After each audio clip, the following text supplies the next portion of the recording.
Micaela's POV. What the heck? Halos sigaw ko nang buksan kong kwarto ng summer house namin sa Olongapo. Micaela?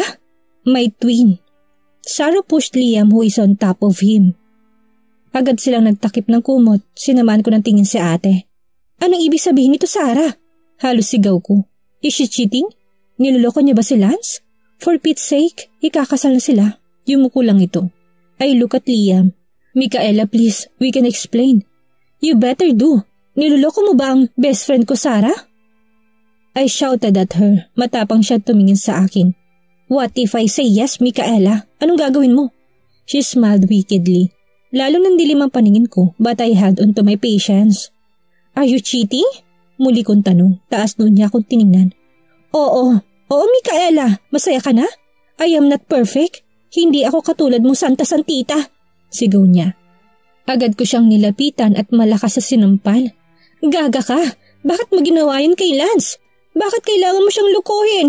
Sabunod ko sa kanya. Tinanggap lang lahat niyang pananakit ko sa kanya. Nang napagod ako'y para siyang baliw na tumawa. Sa tingin mo ba mababagong pagmamahal nila sa akin dahil sinasaktan mo ko? Sa tingin mo ba iiwanan niya ako dahil niloloko ko siya? Pues Micaela, mali ka. Hindi ako iiwan ni Lance. Mahal niya ako. Mahal ako ng lalaking mahal mo. Napatanga ako sa sinabi niya. Isa-isang tumulong mga luha ko.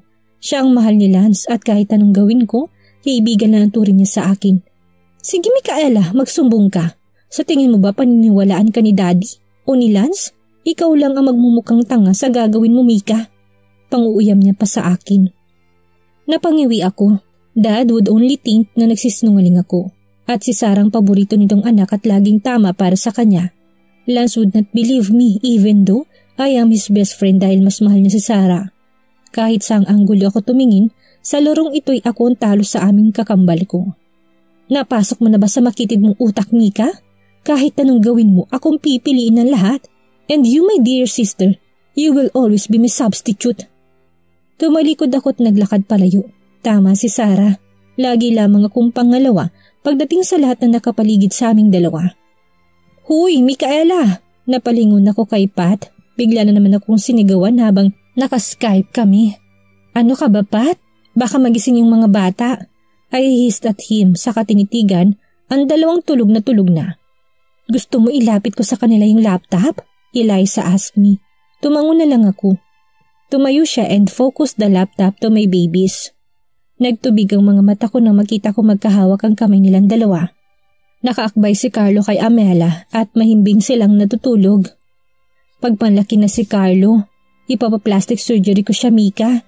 Pat said, it cost my attention. Binalik ni Eliza ang laptop and she also looked at him. At bakit naman ha? I asked him. Ngumuso siya. Kasi kamukhang kamukha siya ng halimaw niyang ama. Hindi pwede yun.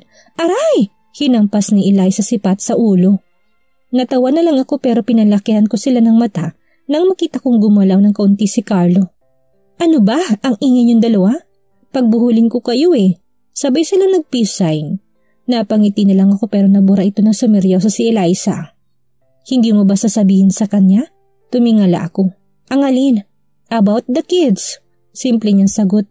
Hinila naman ni Pat ang buhok niya. Eliza Ocampo, ano sinasabi mo? He hissed.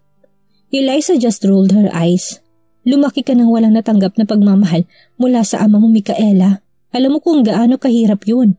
Ipaparanas mo rin ba yun sa mga anak mo? Nanahimik kami ni Pat. I look at him at tumiling ito. I can be their father habang wala pang asawa si Mika. He said. Kung hindi lang siya seryoso, malamang natawa na ako. Bala, I was cut off na magring ang phone ko. Tinignan ko ito. Sino yan? Anong number? Sagot ko. Nagpaalam na ako kila Pat at pinatay ko ng laptop. Agad ko sinagot ang tawag. Sino to? Matagal bago may sumagot. Tininan ko ulit ang phone, baka na-disconnect na. Pero hindi naman. Sino to? Pag-ulit ko. Micaela. Natigilan ako nang marinig kong lasing na boses ni Lance. Micaela, please, kausapin mo ko. His Lord. I roll my eyes kahit alam ko hindi niya ako nakikita. I'm hanging up. No, please, don't. Huminga ako ng malalim saka pumunta sa bintana. Tinignan kong buong metro, wala pa rin dito pinagbago. Anong kailangan mo, Lance? I need you, he said. Naputol ang paghinga ko. I was about to answer back na may mag-doorbell sa unit ko. Kaagad ko itong pinuntahan at binuksan. Lance! Sigaw ko. Nabitawan ko ang phone ko nang bigla itong sumure at muntik na matumba. Napayakap siya sa akin kaya hinawakan ko siya ng mahigpit. Ano bang ginagawa mo dito? Asik ko sa kanya. Tinitigan niya ako sa muka. Uwi na tayo, Mika, please. Hinaplos ng pisngi ko. Naramdaman kong init niya at naalerto ako. Bigla ko siyang tinulak but his grip around my waist was tight. Kaya napasama ako sa kanya bumagsak sa couch. Lance naman! Naputo lang sasabihin ko na makita kong luha sa mga mata niya. He did not even blink. Kusa itong tumulo, hindi niya ito pinilit. Anong kailangan kong gawin para mahalin mo ko ulit? Basag ang boses niya. Umiling ako and tried to get away from his grip. Umalis ka na. Hinigpitan niyang pagkakahawak sa akin and pulled me closer. I'm sorry. Tumayo na ako. Inalalayan ko siyang makatayo din. He's lard again kaya muntik na naman siyang matumba. I look at him. Talagang lasing siya. Noong iniwan ko naman siya sa bahay niya kanina ay ayos pa siya. You can drive? Tanong ko sa kanya. Tinignan niya lang ako saka umiling. I sighed. Dinala ko siya sa kama ko at pinahiga doon. Pero bago ako makaalis ay hinawakan niyang kamay ko. Saan ka pupunta? Panik nitong tanong. Agad itong tumayo causing him to fall again in the bed. Muli ko siyang inilalayan para makaakit sa kama. Hindi ako aalis, Lance. Kukuha lang ako ng ipanghihilamos ko sa'yo. Dumiretso na ako sa banyo and took a basin. Tinutukan ko ito habang pinupuno ng tubig. Lumaki ka nang wala natanggap na pagmamahal mula sa ama mo, Micaela. Alam mo kung gaano kahirap yun. Ipaparanas mo rin ba sa mga anak mo? I shook my head nang maalala kong sinabi ni Eliza. No, I can't risk Amela and Carlos' happiness. Baka masaktan lang mga anak ko. Pero hindi ko rin pwedeng ipagkait sa kanilang makilalang tunay nilang ama. Hindi ko sila pwedeng ipagdamot. Huminga ako ng malalim. Hindi, wala na siyang karapatan sa kanila. Siya ang dahilan kaya muntik mawalang mga anak ko. Hindi ko hayaang makalapit siya sa kanila. Sisiguraduhin ko yun. Pagkatapos ko dito, babalik na ako sa California at magpapakalayo-layo na. Lumabas na ako ng banyo saka ko siya pinuntahan. Nakatihayan na siya, tulog na talaga. I started unbuttoning his suit at pinunasan ko siya ng basang towel. He sighed saka napangiti. Maybe he's dreaming. I was about to stand nang matapos ko ng paglilinis ko sa kanya when suddenly he spoke. I love you, Micaela. Mapait ako napangiti. Ikaw pa rin ang pinaka-dakilang sinungaling Lance Montreal. Lance POV. Nasaan ka, Lance? Hindi ka raw umuwi. Nilayo kong phone ko from my ear. Si mama talaga. Ang aga-aga ang lakas na makasigaw. Ma, nang babae ka no? Ay sus, paano kayo magkakais ni Mika kung may babae ka? Napatawa ako nung malakas na marinig ko si mama. I could even imagine her walking back and forth sa kwarto nila dad. Napatigil ako nang maalala ko si Micaela. Ma, don't make me laugh. Baka magising si Mika. My mom, stop nagging me. Magkasama kayo? Nilapitan ko si Micaela na natutulog sa couch. Bakit kaya dito siya natulog? Sana tinabihan na lang niya ako. Mas gusto ko pa yun. Opo ma, look, bye na. Pagluluto ko pa siya ng almusal. I hear my mom sigh in relief. Lance, inayos kong kumot ni Micaela. I kissed her forehead, saka na ako pumunta sa kusina niya. Huwag kang uuwi, stay there and make love to your wife hanggang magbati kayo. Mom! Then she laughed and hung up on me. Natawa na lang ako. Si mama talaga. Tumingin ulit ako kay Mika sa kabumuntong hininga. Kung hindi sana ako gago, sana hindi na ako magnanakaw ng mga pagkakataon para makasama siya. Sana masaya kami. Sana may pamilya na kami. May pamilya na dapat kayo. Pero sinira mo. Huminga ako ng malalim at pilit na inalis sa mga iniisip ko. Kinuha ko na lahat ng ingredients na kakailanganin ko and raided myself. But then, I realized something. Hindi ako marunong magluto. Asar, what are you doing? Hinarap ko si Micaela. Magulong buhok niya at jamis lang ang suot niya. But shit, ang aga-aga ang ganda niya pa rin. Napalunok ako nang lumapit siya. I'm cooking, I told her. Tinulak niya ako palayo sa counter. Hindi ka naman marunong, hindi ba? She said. Tinitigan niya yung mga ingredients na kinuha ko sa kaumiling. You don't use ketchups on pancake, Lance? Umiling-iling pa rin siya. Pinagmasdan ko siya habang kumukuha siya ng bowl sa lalagyan. Kumuha na rin siya ng eggs saka ng flour and started making a pancake mix. Umupo na lang ako sa isang stool niya and took my time studying my wife's face. I love you, Mika. Bigla siya natigilan sa ginagawa niya, but after a while ay nakabawi siya. I sighed. Noon siya nagsasabi na mahal niya ako at ako ang nagbabaliwala sa kanya, pero ngayon iba na. Ako nang nasa posisyon niya noon. May photoshoot kayo ngayon, hindi ba? Tumingin sa akin sabay tango. Saan? Tanong ko muli, trying to have a conversation with her. Kahit yun lang muna. Sa Manila hotel lang. She took the pan and started cooking. Inabot niya yung oil but she can't. Kukuha na sana siya ng stool nang kunin kong oil para sa kanya. Idiniin ko ng aking katawan sa kanyang likod at binigay ito sa kanya. Napatitig naman siya sa akin then she look away. Sasama ako. Bigla siyang umarap sa akin and glared at me. Bakit? Nagkibit balikat ako, saka ngumisi sa kanya. Kailangan kong bantayan ang aking investment. Sabi ko sa kanya habang titig na titig sa mukha niya. Namula naman ang mukha niya saka wala nang sinabi pa. Baliw ka talaga kahit kailan, she said. Napangiti ako nang bumalik ang mga alaala dahil sa mga sinabi niya. Flashback? Baliw ka talaga kahit kailan! Mika almost shouted at me. Ngumisi lang ako saka ko siya inakbayan. At least nag-enjoy ka naman, di ba best? Kininitan ko siya. Pinalakihan naman niya ako ng mata sa inalis ang pagkakakbay ko sa kanya. Hinarap niya ako at pinamiwangan. Nag-enjoy? You almost had yourself killed and then nag-enjoy? Baliw! She hissed at me. Pulang-pula na mukha niya kaya natawa na ako. Come on, Mika, parang ito yung first time mo sumakay sa kotse ko habang may race ako. Lumapit siya sa akin saka ako sinapok. Hindi nga itong first time pero ito na yung last. Kapag hindi ka pa talaga tumigil, Lance, isusumbong na kita kila Tito. Tinaas ko mga kamay ko in sight in defeat. Okay, hindi na po, tara. Uwi na kita. I gave her my hand. Tinitigan niya lang ako and walk away. Galit pa rin talaga. Mika, tawag ko sa kanya pero wala, hindi niya ako pinapansin. Mika, isa. No response. Mika, may palaka sa Ay, palaka! She shouted sa kapatakbong lumapit sa akin. Agad siyang yumakap sa akin and I put my hands on her waist. Nasaan yung palaka? She asked me habang nakatingin sa semento.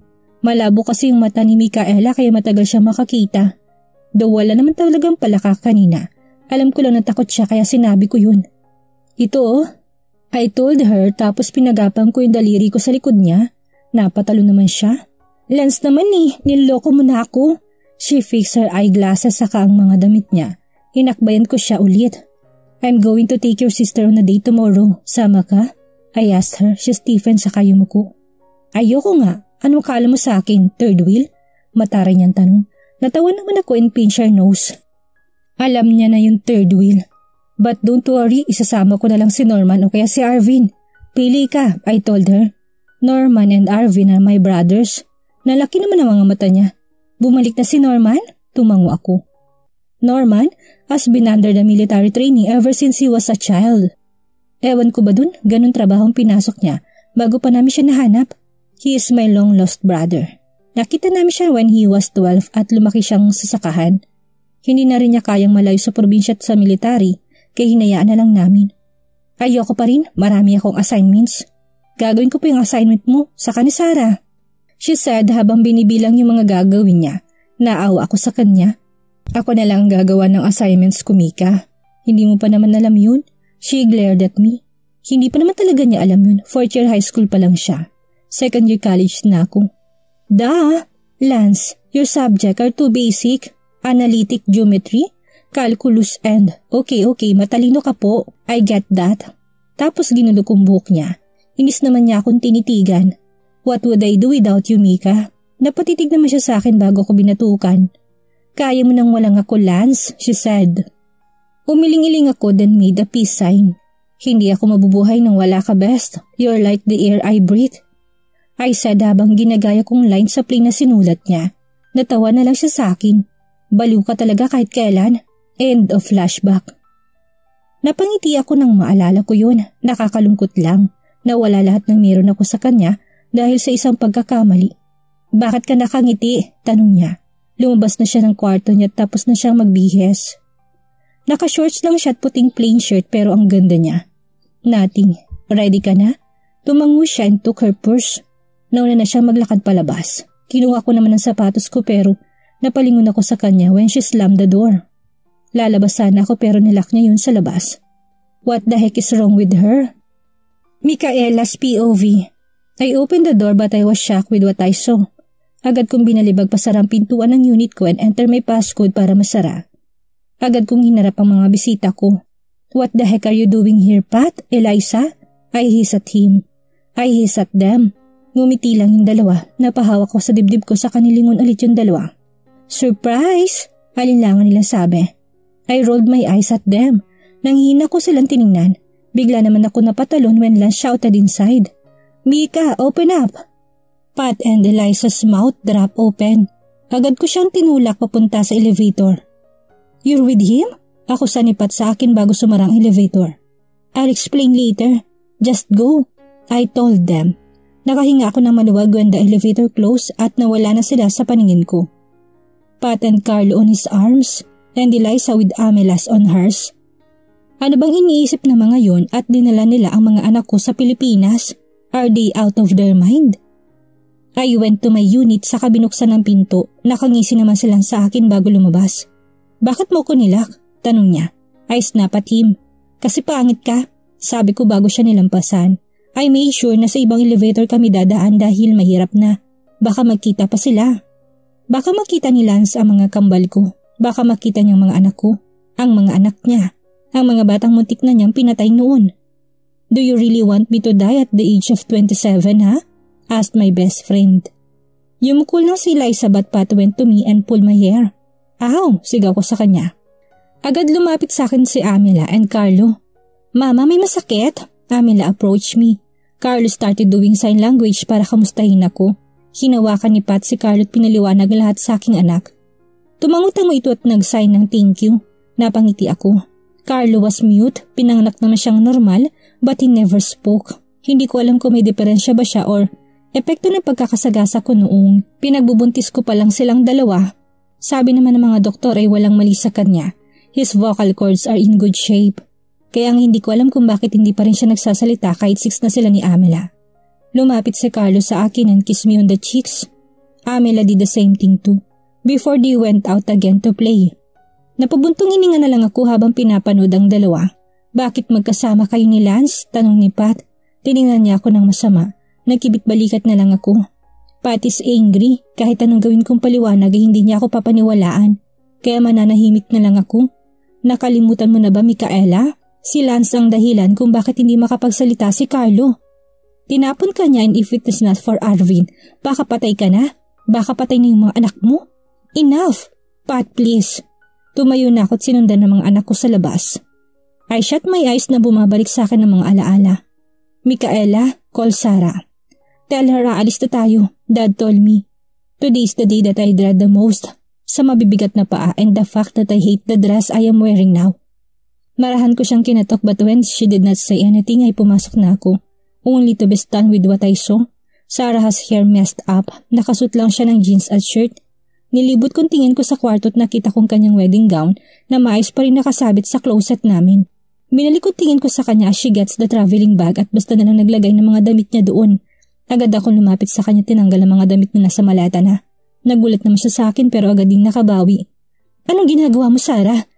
Pinipigilan kong luha ko na pumatak dahil sa galit. Galit kasi heto na siya. Kanya na si Lance. Si Lance na pinangarap ko at minahal ko sa buong buhay ko. Si Lance na tagapagtanggol ko. Si Lance na hanggang kaibigan lang tingin sa akin dahil si Sarah ang kapatid kong mahal niya. Aalis na ako, Micaela, sabi niya. Bigla siyang napuputong magulhol ng iyak. Mabilis ko siyang sinampal at nasapo niyang pisngi niya. Biglang pumasok sila Mom at Dad sa kwarto namin. Dinaluhan ni Dad si Sarah and glare at me. Why did you hurt your... Bakit, Sarah? Bakit mo siya iiwan? For Pete's sake, araw ng kasal niyo ngayon.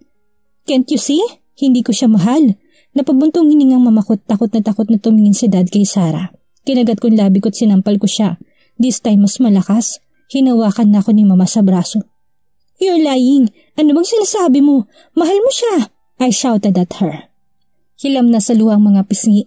Mahal ko si Liam. Mahal ko siya. Siya, hindi si Lance. Nabingi ako sa sinabi ni Sarah sa amin. The next thing I knew, nakahiga na siya sa higa at pumutok ng labi niya dala ng bigwas ni Daddy sa kanya. Saktan niyo pa ako, Dad. Pero kahit anong gawin niyo, si Liam ang mahal ko. Siya sa habang nakaluhod kay Dad. Tinaas ulit ni Daddy ang kamay niya para saktan ulit ito pero binabaring ito ni Dad. Mahal ko siya. Paulit-ulit na sinabi ni Sarah. Pumantay si Dad sa kanya. "Sweetheart, you can't back down now." Sabi niya tinapos ang buhok ni Sarah. Umiling-iling ang kapatid ko. "Hinihintay na ako ni Liam. Magpakasal ka kay Lance." "Hindi, ayoko. Kay Liam lang ako." Pagpipilit ni Sarah. Tumalikod na ako tumalis. May phone rang at agad ko tong sinagot. "Hello? Best!" Munti ko mabitawan ang cellphone ko na marinig si Lance. Kinakabahan ako at tumayo ako para hindi siya marinig ang usapan nila Dad at Sarah. Bakit? Tanong ko dito. "Micaela, don't stutter like an idiot. Kamusta na? Maganda ba siya?" "Shit, Best. Hindi na ako makapaghintay na makita siya mamaya." Excited na sabi ni Lance. Tumulo naman ang luha ko sa narinig. Agad kong hinamig ang sarili bago sinagot ang matalik kong kaibigan. "Masyado kang excited. Mamaya niyan hindi kasi puti nun. Paluloko ko." Which is half true. Natawa si Lance sa sinabi ko. "I doubt that. Mahal ako ni Sarah. Isa pa matagal na naming hinihintay ang pagkakataon na ito. And now nandito na kami. We are getting married." Masaya niya sabi. Napaupo ako sa swing namin. Halos papatalon ako nang marinig kong tinawag ako ni Dad. "Best, lies na ako. Tawag na ako ni Dad." I told him. "Sige Mika, see you later." Napaupo ko sa paghihina. Ang tanga ko, bakit hindi ko pa sinabi sa kanyang totoo? Bakit nagpaligoy-ligoy pa ako? "Bakit?" "Micaela!" Tumakbo na ako pupunta kay Dad at agad pumasok ng bahay. Nagtaka naman ako when his suit has blood stains on it. Wala na rin si Sarah. "Nasaan si Sarah?" Tanong ko sa kanila. Lumapit si Mami at niyakap ako ng mahigpit. Wala na kami nagawa. We'll let her run away. Marahan kong tinulak si Mama and went to Dad. "Why?" My voice was almost a whisper. Tumingin sa akin si Dad. "She almost killed herself, Micaela. Kung hindi namin siya paalisin, magpapatiwakal siya." My tears started flowing from my eyes. Paano na si Lance niyan? Masasaktan siya. Hinawakan ni Mamang mukha ko at pinatingin ako sa mata niya. Hinalikan niya ang noo ko and smiled at me. "Itong magiging isang malaking kahihiyan sa ating pamilya, Micaela. May kailangan tayong gawin tungkol dito." Sabi ni Dad. Tumango ako. Tatawagan ko si Lance. No, wag mo ipaalam sa kanya." Dad ordered.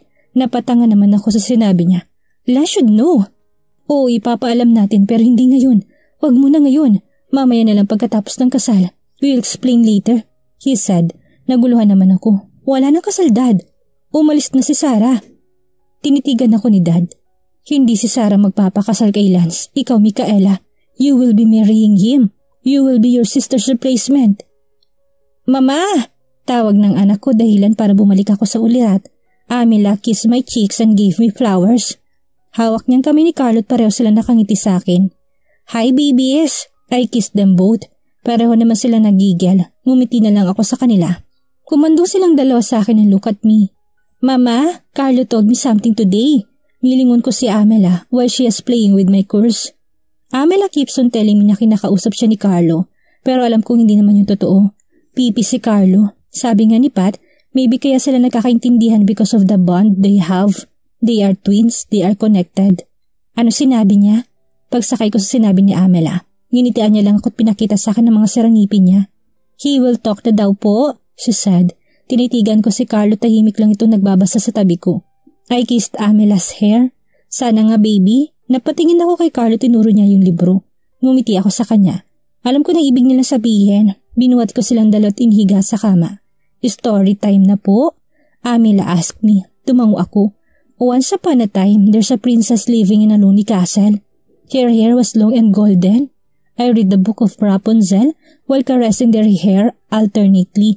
Natapos ko ng libro pero gising pa rin silang dalawa. "Hey, tulog na. It's late." I told them. Lumapit sa akin si Carlo, tinalikan ng tungki ng ilong ko at bumaba ng kama. Baka magpapagawa siya ng isang basong gatas para sa kanyang kapatid. "Mama, pwede po ba tayo magstay dito sa Manila?" Tanong ni Amela habang hinihimas ang buhok na manika. Umiling naman ako sa kasyang initian. Lumungkot ang mukha niya. "I like her," himutok ni Amela. "We can stay here." "But why?" "Because..." I was cut off na lumapit si Carlos sa akin habang kikip sa tenga niya ang cellphone ko. "Carlos, sino yan?" I asked him. Kinuha ko ng phone ko at hindi na tinignan kung sinong tumatawag. "Hello?" Ang tagal mo sumagot. Kanina pa ako nagsasalita dito. Akala ko napipi ka na. Napahawak ako sa baluster nang marinig si Lance sa kabilang linya. Napahawak ako sa bibig ko and ended the call. Lumapit agad ako kay Carlo at Amela. I kissed them goodnight and went out. Narinig ni Carlo si Lance. He heard the voice of his dad. Marahas akong humarap nang may marinig ako nag-uusap sa loob ng kwarto. Sinaman ang tingin ni Amila si Carlo. Ang daldal mo talaga kahit kailan, Carlo? She said. Ngumiti si Carlo and look at me. Dad, this time I am sure ang anak ko nga ang nagsalita.